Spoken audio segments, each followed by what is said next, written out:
नमस्कार, सुरेखास किचनमध्ये तुमचं मनापासून स्वागत आहे. संध्याकाळी भाजीपोळी करायचा कंटाळा आला किंवा संध्याकाळी भाजी काय करायची याचा विचारही आला तरी खूप टेन्शन येतं. तर अशा वेळेस तुम्ही हा पदार्थ करून खाऊ शकता. तर खूप झटपट होतो आणि सर्वजण आवडीने खातील इतका छान चविष्ट लागतो. तर आज आपल्याला असा हा पदार्थ कसा करायचा ते बघायचं आहे. माझ्या चॅनलवर तुम्ही नवीन असाल तर माझ्या चॅनलला लाईक, शेअर आणि सबस्क्राईब करायला विसरू नका. चला तर मग रेसिपीला सुरुवात करूयात. इथं मी अर्धा किलो गव्हाचं पीठ घेतलेलं आहे. तुम्हाला जेवढं हवं तेवढं तुम्ही पीठ घेऊ शकता. त्यामध्ये अर्धा चमचा आपल्याला मीठ टाकून घ्यायचं आहे आणि 2 ते 3 चम्मच आपल्याला तेल टाकायचं आहे आणि हे छान असं चोळून घ्यायचं आहे. म्हणजे सर्व पिठाला हे मीठ आणि तेल लागलं पाहिजे. आणि नंतर थोडं थोडं पाणी टाकून याचा मस्त घट्ट गोळा मळून घ्यायचा आहे. तर आपण हा घट्ट गोळा मळून घेऊया. तर जास्त पातळही नाही आणि जास्त घट्टही नाही असा सैलसर गोळा मळून घ्यायचा आहे. तर हा गोळा मस्त आपला नरम असा मळून तयार झालेला आहे. तर 5 मिनिटं झाकून ठेवूया. तोपर्यंत आपल्याला फोडणीची तयारी करून घ्यायची आहे. तर इथं मी एक मोठं टमाटर बारीक चिरून घेतलेला आहे. 3-4 हिरव्या मिरच्या कट करून घेतल्या. अर्धा जुडी पालक घ्यायचा आहे आणि 2 मोठे कांदे बारीक चिरून घेतले आणि लसूण पेस्ट घेतलेली आहे 1 चमचा. कढईमध्ये तेल टाकून घ्यायचं आहे. तेल गरम झालं की त्यामध्ये मोहरी टाकून घ्यायची. तर इथं मी अर्धा चमचा मोहरी घेतलेली आहे. अर्धा चमचा जिरं टाकून घ्यायचं आहे आणि हे चांगलं गरम झालं की यामध्ये कांदा टाकायचा आहे.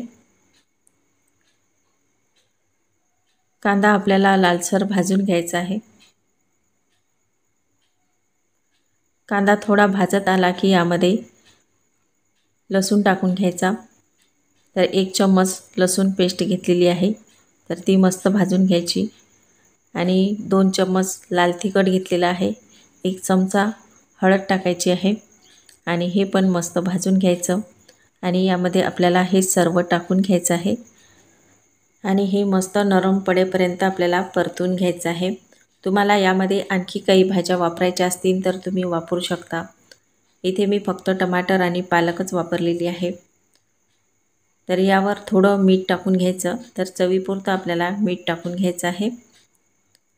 मीठ टाकल्यामुळं आपल्या ह्या भाज्या नरम पडतात आणि याची ग्रेव्ही छान होते. 1 चमचा इथं मी पावभाजी मसाला घेतलेला आहे तो टाकायचा. या पदार्थाची टेस्ट आणखी छान येते आणि ते खायला पण खूप मस्त लागतं. तर बघा आता याची छान अशी ग्रेव्ही झालेली आहे. तर यामध्ये आपल्याला पाणी टाकून घ्यायचं आहे. तर इथं मी 2 ते 3 ग्लास असं भरपूर पाणी टाकून घेणार आहे. म्हणजे आपल्याला जेव्हा आपण कणकीचे जे गोळे बनवू ते यामध्ये छान असे शिजल्या गेले पाहिजे यासाठी आपल्याला जास्त पाणी वापरायचं आहे. तर मी इथं आणखी पाणी टाकणार आहे. तुम्ही तुमच्या अंदाजाने पाणी यामध्ये टाकू शकता. तुम्हाला रस्सा हवा असेल तर यामध्ये जास्त पाणी टाकायचं. तर हा गोळा पण आपला मस्त नरम झालेला आहे. तर मी इथं थोडं आणखी पीठ टाकून घेते आणि याला थोडं चोळून घ्यायचं आहे. तर यामधले आपल्याला छोटे छोटे गोळे करून घ्यायचे आहे किंवा असा एक लिंबा एवढा आकाराचा गोळा तोडून घ्यायचा आणि गोल मस्त हातावर चोळून असा करून घ्यायचा आहे आणि नंतर यामध्ये थोडंसं दाबून घ्यायचं आहे बोटाने. तर बघा याचा आकार असा येतो. तुम्हाला ज्या आकाराचे गोळे करायचे त्या आकाराचे तुम्ही करून घेऊ शकता. तर मी इथे असे गोल गोळे करून घेतलेले आहे. हाताला चिटकत असल्यास थोडं पीठ लावून घ्यायचं आणि नंतर असा गोळा करून मध्ये बोट बुडवून असा खोल करून घ्यायचा आहे. अशा पद्धतीने सर्व मी इथं गोळे करून घेतलेले आहेत आणि हे गोळे आपल्याला या उकळत्या रस्स्यामध्ये टाकून घ्यायचे आहे. तर रस्स्याला उकळी पण छान आलेली आहे. आता हे सर्व गोळे आपल्याला यामध्ये टाकून घ्यायचे किंवा तुम्ही वेगळे एखाद्या पाण्यामध्ये पण हे उकळून नंतर फोडणी देऊन पण घेऊ शकता. तर आता यामध्ये आपण हे सर्व गोळे टाकून घेणार आहोत. तर इथं मी सर्व हे गोळे यामध्ये टाकून घेतलेले आहे आणि हे गोळे आपल्याला मस्त शिजू द्यायचे आहे. तर यामधलं बऱ्यापैकी पाणी आटू द्यायचं आहे. शिजताना यामध्ये पूर्ण पाणी हे आटून जातं. किंवा तुम्हाला रस्सा हवा असल्यास याला जास्त पाणी टाकायचं, म्हणजे त्यामध्ये थोडा रस्सा पण राहतो. तर रस्सा पण खायला खूप मस्त लागतो याचा.